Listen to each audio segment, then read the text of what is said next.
Hello friends, this is शिदन। News ये है कि रिसेंटली यूनिसेफ से जुड़ी एक संस्था ने ये कहा कि भारत में वायु प्रदूषण के चलते लगभग 1.5 लाख बच्चों की जान चली गई।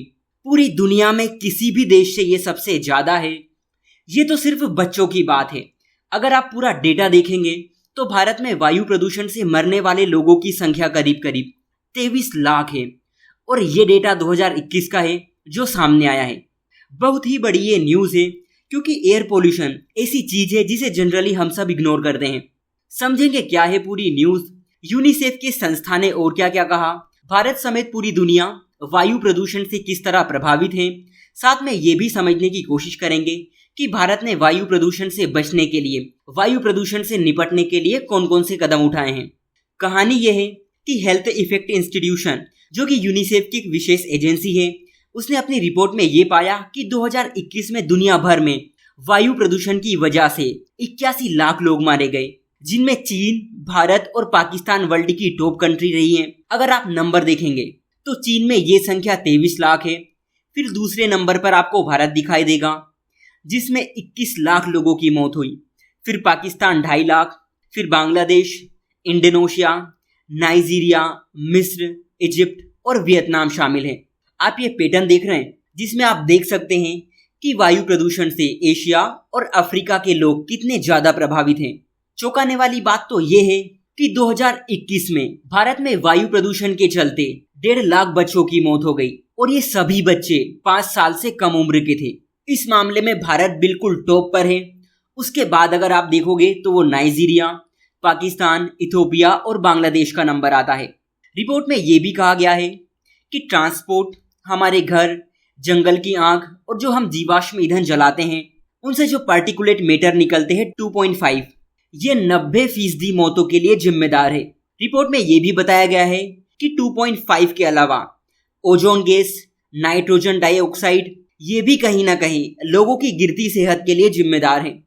ये तो हुई रिपोर्ट की बात, लेकिन भारत में वायु प्रदूषण की जो समस्या है उसे ज्यादा सीरियस नहीं लिया जाता। फ्रेंड्स, एयर पोल्यूशन हमारे एटमॉस्फेयर में पर्टिकुलेट, केमिकल और बायोलॉजिकल मटेरियल होते हैं जो हमारी बॉडी को नुकसान पहुंचाते हैं। यानी हमारे आसपास के वातावरण में ऐसी चीजें जो हमारे शरीर को नुकसान पहुंचाती हैं, हम उन्हें वायु प्रदूषक कहते हैं। लेकिन इन्हें कैसे डिफाइन किया जाता है, कैसे इनका मेजरमेंट किया जाता है? देखिए, सेंट्रल पोल्यूशन कंट्रोल बोर्ड ने 2014 में national air quality index develop किया। ये इंडेक्स ये बताती है कि हमारे एटमॉस्फेयर की हालत कैसी है।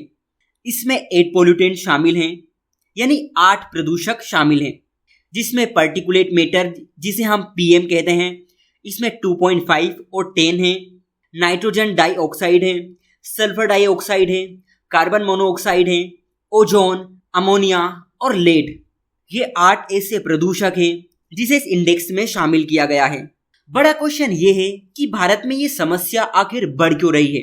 देखिए, इंडस्ट्रियल पोल्यूशन एक मेजर इशू है जिसमें factories, power plants and manufacturing unit से बहुत सारे पोल्यूटेंट एटमॉस्फेयर में रिलीज होते हैं, जिसमें सल्फर डाइऑक्साइड, नाइट्रोजन ऑक्साइड और पार्टिकुलेट मैटर बड़ी मात्रा में पाए जाते हैं। इसके अलावा कंस्ट्रक्शन एक्टिविटीज के चलते लार्ज स्केल पर डस्ट और एमिशन जनरेट होता है, जिससे होता यह है कि एयर क्वालिटी खराब होती है। इसी के साथ बायोमास बर्निंग, जिसे हम हिंदी में जीवाश्म पदार्थों का जलना कहते हैं, ये भी वायु प्रदूषण में एक बड़ी भूमिका निभाती है। रूरल एरिया में आप देखोगे, ग्रामीण क्षेत्रों में आप देखोगे तो आज भी बहुत सारे लोग खाना पकाने के लिए लकड़ियों को जलाते हैं।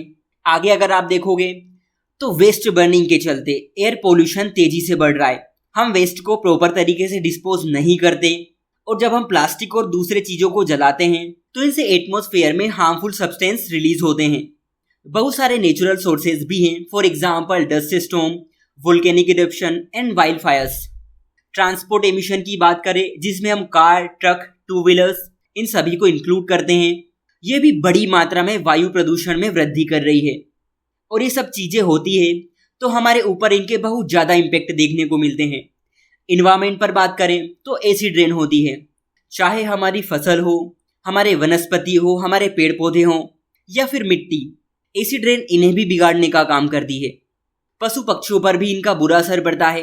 हेल्थ पर इनके इम्पैक्ट देखें तो एयर पोल्यूशन से सांस लेने में कठिनाई होती है, दिल की बीमारियां बढ़ती हैं और स्टडी तो ये भी कहती है कि इनसे कैंसर भी होता है। इसी के साथ इकोनॉमिक इम्पैक्ट की बात करें तो इससे लेबर प्रोडक्टिविटी कम होती है, जो कि जीडीपी और पर कैपिटा इनकम को कम करने के लिए जिम्मेदार हो जाती है, क्योंकि लोग स्वस्थ नहीं होंगे तो काम कैसे करेंगे। आपका क्वेश्चन ये होगा कि हमारी सरकारें क्या कर रही है। देखिए, गवर्नमेंट ने टाइम टाइम पर बहुत सारे कदम उठाए। For example, air prevention and control of pollution act 1981, फिर national air quality monitoring programme, national air quality index.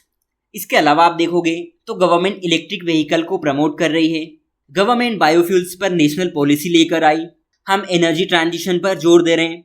लेकिन इन सभी के बावजूद भी हालत इतने बदतर हो रहे हैं, आप ये रिपोर्ट देख ही रहे हैं।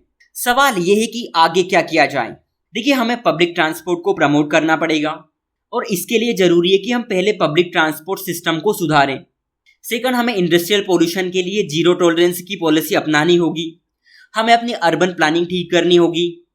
फंड एक बड़ी प्रॉब्लम होती है, इसलिए हमें प्रशासन के हर स्तर पर पर्याप्त पैसे मुहैया करवाने होंगे और इन सभी चीज़ों की प्रॉपर मॉनिटरिंग भी जरूरी है और इसके लिए प्रॉपर मॉनिटरिंग की जानी चाहिए।